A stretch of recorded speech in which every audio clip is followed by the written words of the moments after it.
Hey guys, today's video, as you read inside the title, is going to be about why you should have a trigger spring and why not you should. So the benefits and the pros and the cons. So first things first, you're going to have to get your gearbox out and displayed. So then you're going to have to take it apart. So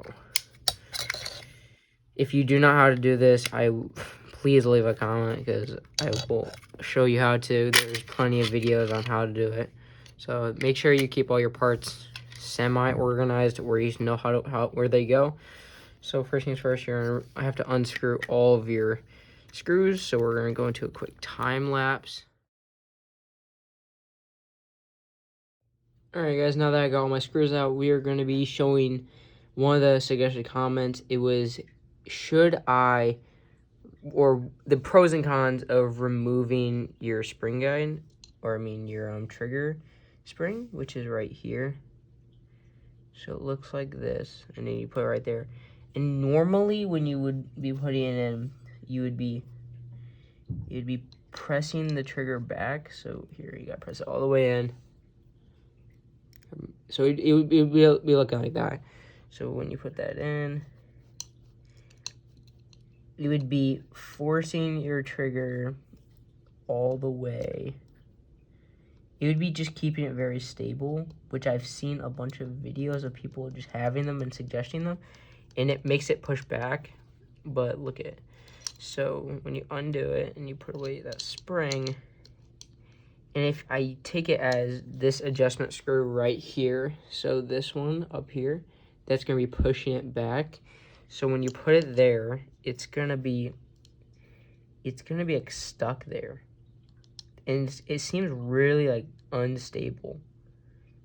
So we're gonna test this out real quick as a little thing. So we're gonna put this all back together, and then we're just not all back together, but put on the gearbox, and then we're gonna test this out. So let's go.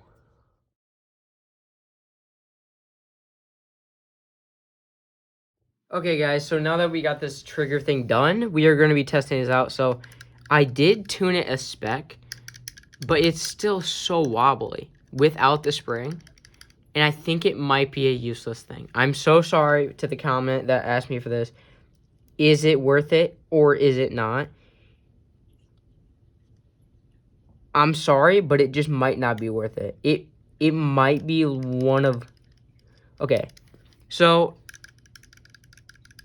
there's like little to no movement. Okay, so I'm gonna plug in my MOSFET, or not my MOSFET, sorry, my FCU, and then listen. So I think it's already on full auto.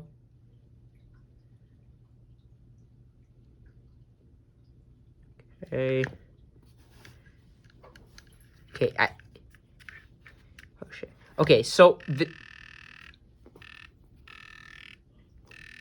that's my full auto, and okay, I'm very sorry. This is a scrap video, but I showed you.